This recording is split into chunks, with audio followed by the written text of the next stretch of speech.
Nos últimos anos, conversões de protestantes ao catolicismo romano têm recebido grande atenção nas redes sociais. Muitos daqueles que cruzaram o rio Tibre vão afirmar que o que os levou a abraçar Roma não foi a beleza das liturgias, nem a tradição visível, nem a emoção, mas uma descoberta intelectual. Eles dizem que foi a verdade. Esse discurso aparece repetidamente nos depoimentos e apologetas católicos como Dave Armstrong vão reforçar essa narrativa ao afirmar que essas conversões são racionais e proativas, não reações emocionais a frustrações eclesiásticas. Armstrong insiste que pastores e líderes que tomam essa decisão não fazem isso por motivos banais, até porque abandonam sustento, carreira e comunidade. Eles fariam isso, segundo Dave Armstrong, apenas por terem encontrado no catolicismo romano a expressão mais completa da fé apostólica. Ele usa uma metáfora famosa. O protestantismo seria como uma coxa de frango com pouca carne. Verdadeira, mas incompleta. Enquanto que o catolicismo romano seria a peça inteira, mais robusta, mais plena. E o que afinal essas pessoas dizem a encontrar em Roma?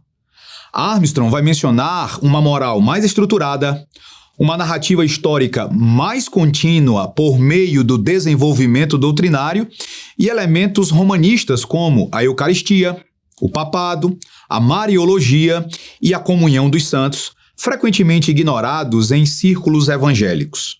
É verdade que, em muitos contextos, o protestantismo negligencia a história da igreja. Falta leitura dos pais, falta compreensão da teologia medieval e, às vezes, falta a sensação de pertencimento a uma tradição mais longa. Isso cria terreno fértil para que Roma apareça como mais antiga e, portanto, mais confiável. Contudo, há algo ainda mais profundo. Esses elementos romanistas só se tornam atraentes quando alguma base protestante começa a parecer defeituosa.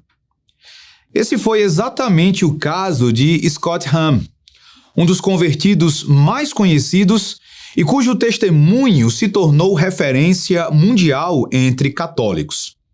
Hahn não era um protestante nominal. Era um pastor presbiteriano, formado em teologia, profundamente ligado à tradição reformada e leitor atento de Calvino e de Westminster. Lecionava Antigo Testamento em um seminário presbiteriano, era um ardoroso defensor do Sola Escritura e um crítico severo da Igreja Católica.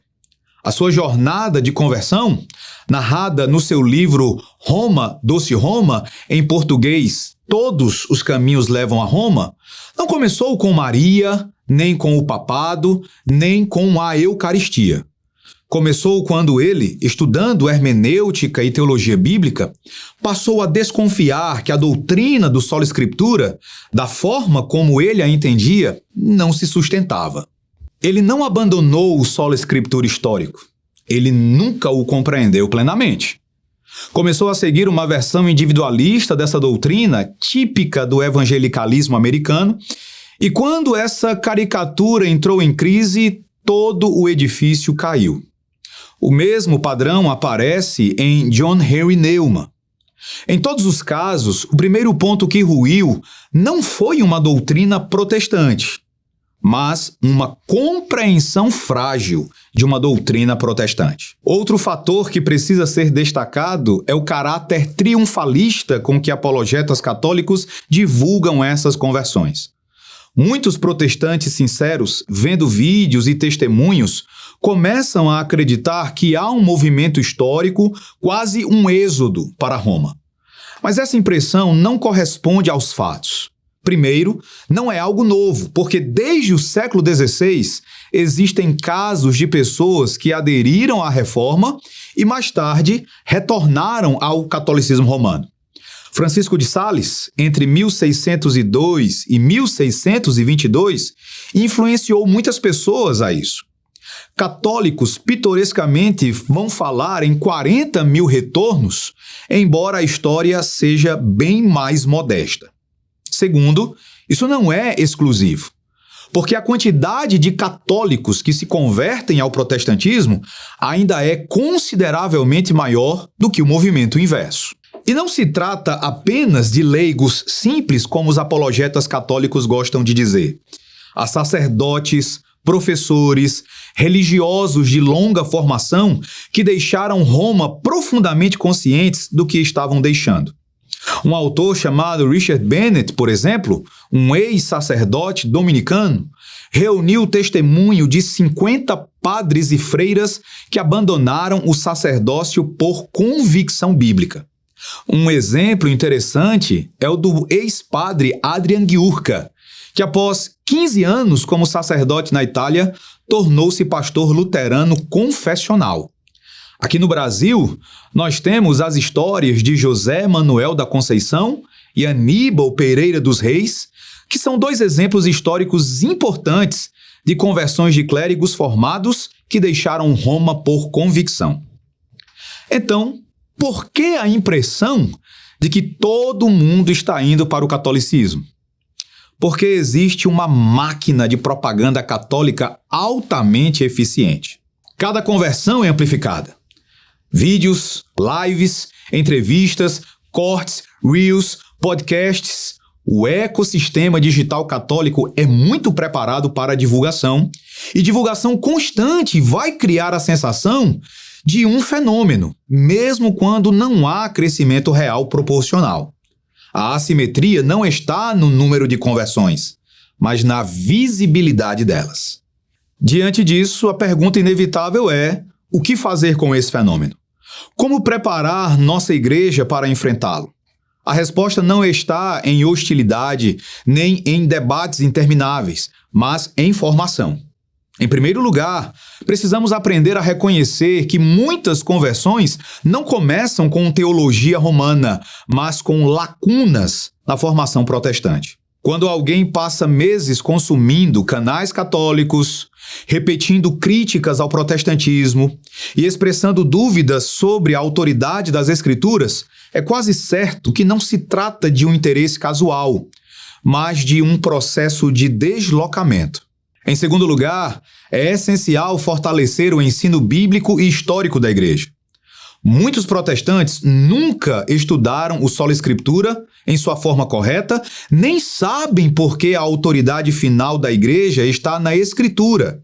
Também não conhecem a realidade da igreja nos primeiros séculos.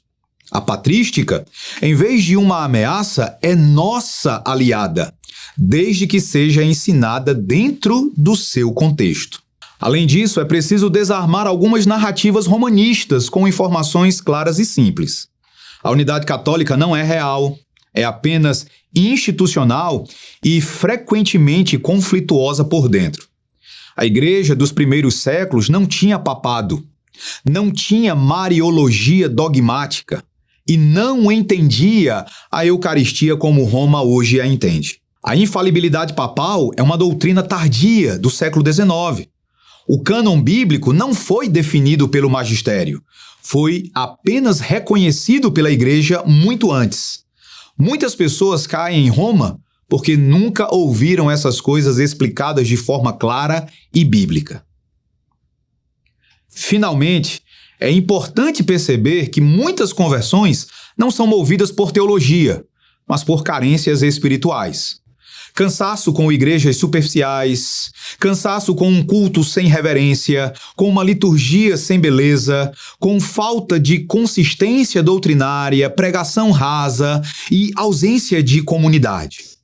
Roma vai oferecer, então, uma estética que preenche lacunas emocionais profundas, especialmente para quem vem de ambientes evangélicos frágeis. Por isso, a melhor resposta protestante não é apenas refutar a teologia católica, mas cultivar igrejas sérias, profundas, belas, reverentes, onde a palavra e os sacramentos sejam tratados com dignidade e onde a vida cristã tenha consistência. Porque quando a igreja é madura, sólida e centrada na Escritura, o apelo romanista perde a sua força. Uma fé bem ensinada é a melhor defesa contra qualquer propaganda. Uma igreja bem formada é o melhor antídoto contra qualquer narrativa sedutora.